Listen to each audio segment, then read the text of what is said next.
بسم اللہ الرحمن الرحیم. شکریہ جناب چیئرمین صاحب. تیسرا بجٹ یہ حکومت پیش کر رہی ہے اور جس طرح وزراء بات کرتے ہیں دودھ شہد کی نہریں بہانے کی، 3 سالوں کے اندر ان کو جو اعداد و شمار بنانے والوں نے دیے اور جو یہ بتا رہے ہیں اس کے بعد ہونا تو یہ چاہیے تھا کہ پاکستان کے اندر روٹی، دال، گھی، شکر، ادویات، تعلیم، ایجوکیشن، ٹرانسپورٹ، پیٹرول، یہ چیزیں سستی نظر آتی ہیں. میاں صاحب ایک minute. Order in the house please. تمام آنریبل ممبران سے گزارش ہے کہ وہ اپنی اپنی سیٹوں پہ تشریف رکھیں. جی لیڈیز ہماری جو کھڑی ہیں، order in the house please بیٹھ جائیں. جی میاں صاحب. جی اجازت ہے. جی سٹارٹ. شکریہ. میں عرض کر رہا تھا کہ اگر ان کے اعداد و شمار جو بیان کر رہے ہیں ان پہ جائیں تو پھر تو ہر طرف ہریالی نظر آنی چاہیے، پھر تو ہر طرف خوشی کے لوگ جو ہیں وہ شادیانے بجاتے.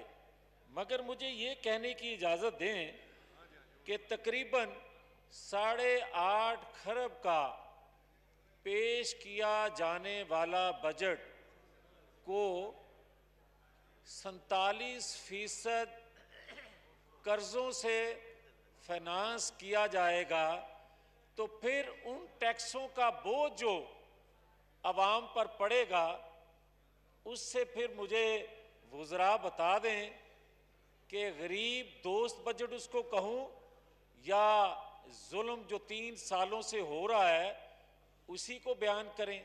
میں آپ کی خدمت میں یہ عرض کرنا کی جسارت کر رہا ہوں کہ بدقسمتی ہے کہ ان کاغذوں کے پلندوں کو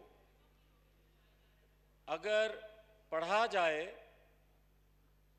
تو کچھ اور نظر آتا ہے، مگر جو وزراء بیان کرتے ہیں وہ فرماتے ہیں کہ اس سے ریاست اور عوام مضبوط اور خوشحال ہوں گے. اور اگر غور سے اس کو کوئی پڑھے تو ایسے لگتا ہے جیسے کینسر کا علاج، کسی کینسر زدہ مریض کا علاج ڈسپرین سے کیا جا رہا ہے. تو میں آپ سے یہ کہنے کی جسارت کر رہا ہوں جو پاکستان کے اندر اصل جو بیماری ہے جب تک آپ اس کا علاج نہیں کریں گے یہ اعداد و شمار بیان کیے جاتے رہیں گے مگر پاکستان کے مسائل حل نہیں ہوں گے. پاکستان کا مسئلہ اصل یہ ہے کہ پاکستان کے اندر ایک قانون ہے، ایک آئین ہے، مگر 70 سالوں میں پاکستان کے آئین جب سے بنا نہ عمل ہوا نہ اس کو کسی نے دیکھا. اور یہاں عالم یہ ہے کہ آئے روز کسی نہ کسی کو غداری کا ٹائٹل لگا دیا جاتا ہے. آج عالم یہ ہے کہ 70 سالوں میں آپ نے مادر ملت فاطمہ جناح کو غدار کہا اور 20 سال بعد اعتراف کیا کہ مادر ملت غدار نہیں تھی. آپ نے جس وزیر صاحب کی گفتگو ابھی سنی انہوں نے کہا تھا مادر ملت کو غدار.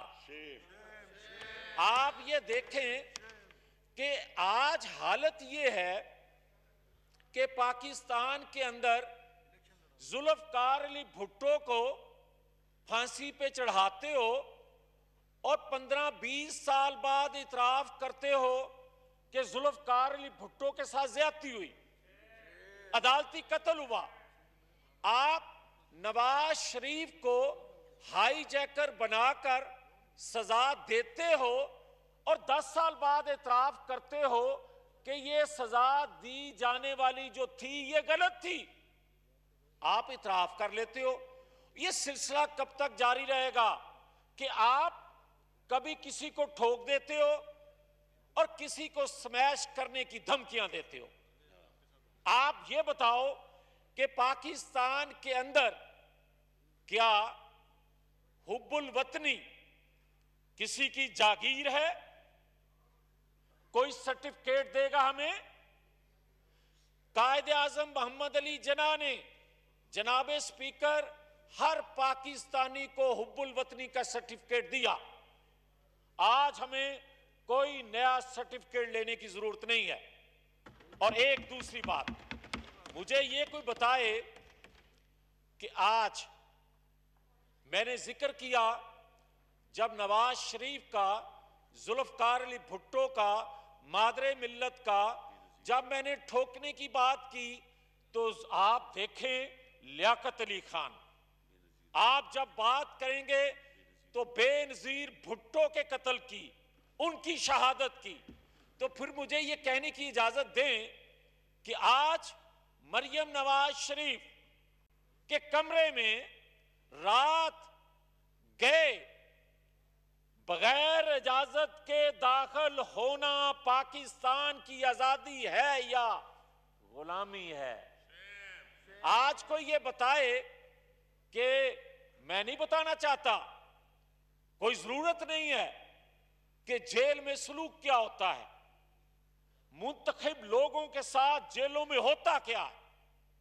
یہ کوئی نئی کہانی نہیں ہے جو میں سناؤں تو کسی کو سمجھ آئے, مگر یہ ریکویسٹ ضرور کروں گا کہ اس ہاؤس میں بیٹھے لوگوں سے, وہ اس سائیڈ سے ہوں یا اس سائیڈ سے, کہ آئیں ایک دفعہ آئین کی طاقت کو آزمائیں, آئین کی طاقت کو آزمائیں, پسے ہوئے لوگوں کی طاقت کو آزمائیں, جو ہم ہمیشہ انتخابات میں ان سے وعدہ کر کے آتے ہیں.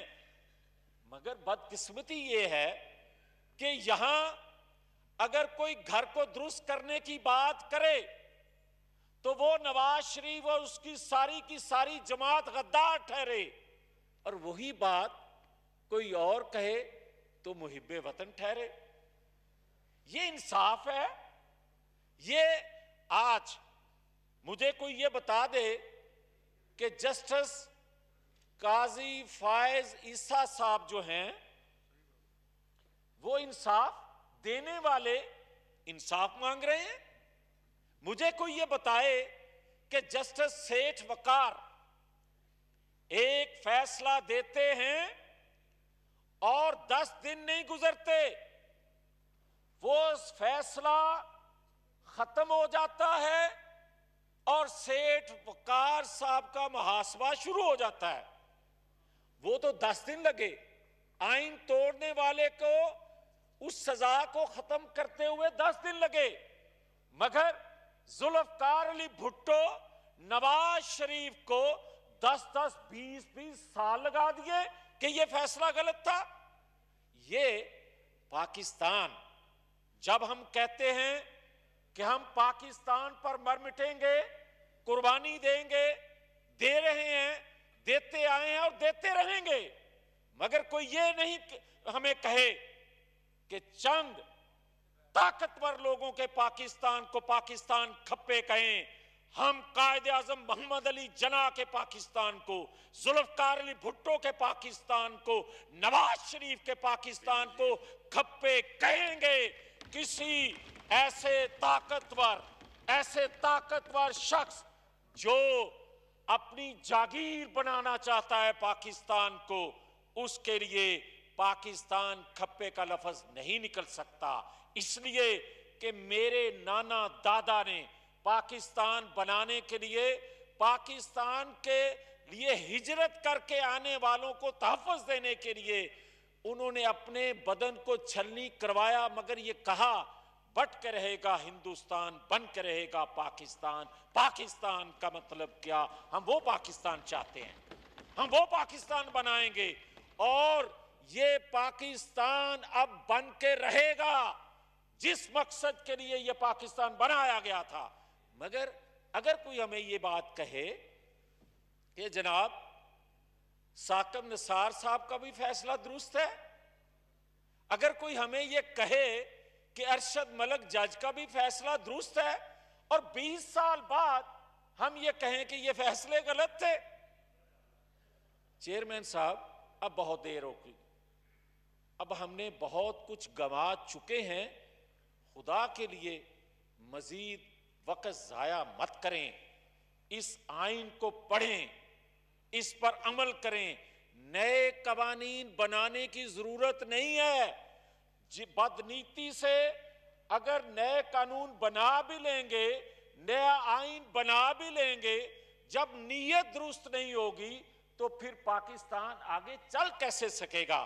مگر ایک چیز کی اجازت چاہتا ہوں، اگر یہ ہاؤس، اگر یہ آئین فیصلہ نہیں کر سکتا کہ غدار کون ہے اور کیوں ہے، محب وطن کون ہے اور کیوں ہے، تو پھر آئین کی کتاب کو بند کر دیں، پھر اس پارلیمان کو تالا لگا دیں، پھر اس پارلیمان میں آنے کی ضرورت نہیں ہے. پھر جو ہم وعدہ کرتے ہیں لوگوں سے، عوام سے، تو پھر ان کو جواب دے دیں کہ ہم بے بس ہیں. مگر عوام بے بس نہیں ہے، لیڈرشپ بے بس ہوتی ہے، لیڈرشپ کمپرومائز کرتی ہے. جناب چیئرمین صاحب، آج بڑی باتیں ہوتی ہیں مفاہمت کی. بھئی مزاحمت کون کر رہا ہے؟ مزاحمت تو ہوتی ہے مسلح، مزاحمت تو ہوتی ہے پہاڑوں پہ چڑھ کے. مفاہمت کس سے ہوتی ہے؟ مفاہمت دو فریقوں کے درمیان ہوتی ہے. ایک فریق آپ ہیں تو دوسرے فریق کا بتایا جائے دوسرا فریق کون ہے، اور اگر کوئی نام نہیں لینا چاہتا تو پھر یہ بات بتائے کہ دوسرے فریق نے یا پہلے فریق نے اپنی غلطیوں کا اعتراف کر لیا، کیا وعدہ کر لیا کہ پچھلی تاریخ کو دوبارہ دہرایا نہیں جائے گا، کیا یہ وعدہ کر لیا کہ آئندہ آئین قانون کے مطابق عمل ہوگا. اور اگر نہیں کیا، ایک طاقتور فریق اور ایک کمزور لاغر لاچار فریق، اس کی مفاہمت کیسی؟ اور اگر کوئی یہ کرے گا تو پھر دھوکہ دے گا عوام کو، جھوٹ بولے گا، غلط بیانی کرے گا. مفاہمت ہوتی ہے، مفاہمت کرنا چاہتے ہیں، مگر آئین قانون کے مطابق. یہ بات غلط ہے کہ ایک دفعہ بزدار کو لگا دیا جائے تو اسی طریقے سے کسی دوسرے کو لگا دیا جائے. بزدار کے لگانے کا طریقہ اگر غلط ہے تو مجھے لگانے کا طریقہ بھی غلط ہے. یہ کوئی طریقہ نہیں ہے، آئین قانون کے مطابق. اور ایک بات اور عرض کرنا چاہتا ہوں، مجھے میرے چیف وہیب صاحب بار بار دیکھ رہے ہیں، میں اس طرح تو نہیں دیکھ رہا جناب چیئرمین صاحب، مگر دو چیزیں عرض کرنا چاہتا ہوں.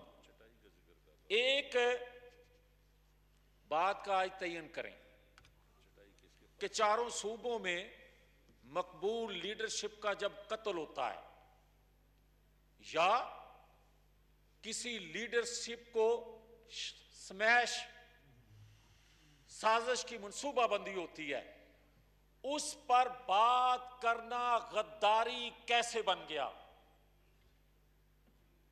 اور دوسرا، مجھے کوئی یہ کہے یا بتا دے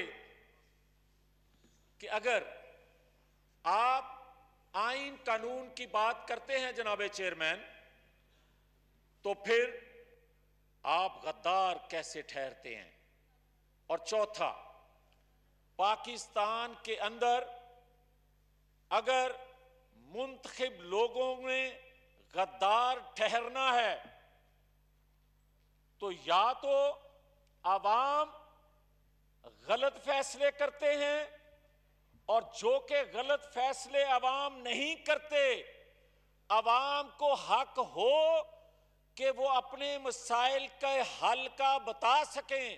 مگر یہاں تو ان کے منتخب نمائندوں کو حق حاصل نہیں بولنے کا، ان کو کون بولنے دے گا؟ دوسرا، دو چیزیں میں آخر میں عرض کروں گا۔ ایک کہا گیا کہ پرچی، اور ایک بات کی گئی مریم نواز شریف کی۔ میں بڑی ادب سے سب سے گزارش کروں گا کہ پرچی والے چیئرمین کہنے سے پہلے یہ سوچ لیں، اس نے اپنا نانا گوایا، اس نے اپنے ماما گوائے، اس نے اپنی ماں کو گھمایا، پھر بونے کسی پرچی کا ذکر کریں کہ یہ چیئرمین کیسے بنے۔ اتنی قربانی کو دے تو پھر بات کرے۔ اور جس مریم نواز شریف کی بات کرتے ہیں، کوئی اپنا دادا ماں پہلے گنوائے اس طرح، کوئی اپنی بیٹیوں کو لے کر جیل جائے پہلے اس طرح، کسی کے سیلوں میں، خواتین لیڈرشپ کے سیل میں کیمرے لگے ہوں، اس ایوان میں بیٹھا کوئی غیرت مند یہ کہے کہ اس کی ماں بہن بیٹی کے سیل میں کیمرہ لگا ہو اور وہ چپ رہے، اس کے بعد کوئی کہے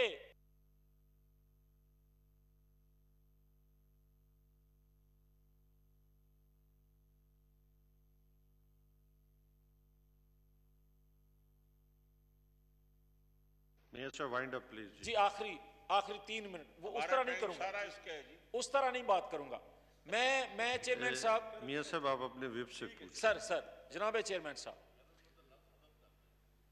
چیئرمین صاحب مجھے یہ بتائیں، یہاں ٹیکے کا بڑا ذکر ہوا ہے، میرے محترم نہایت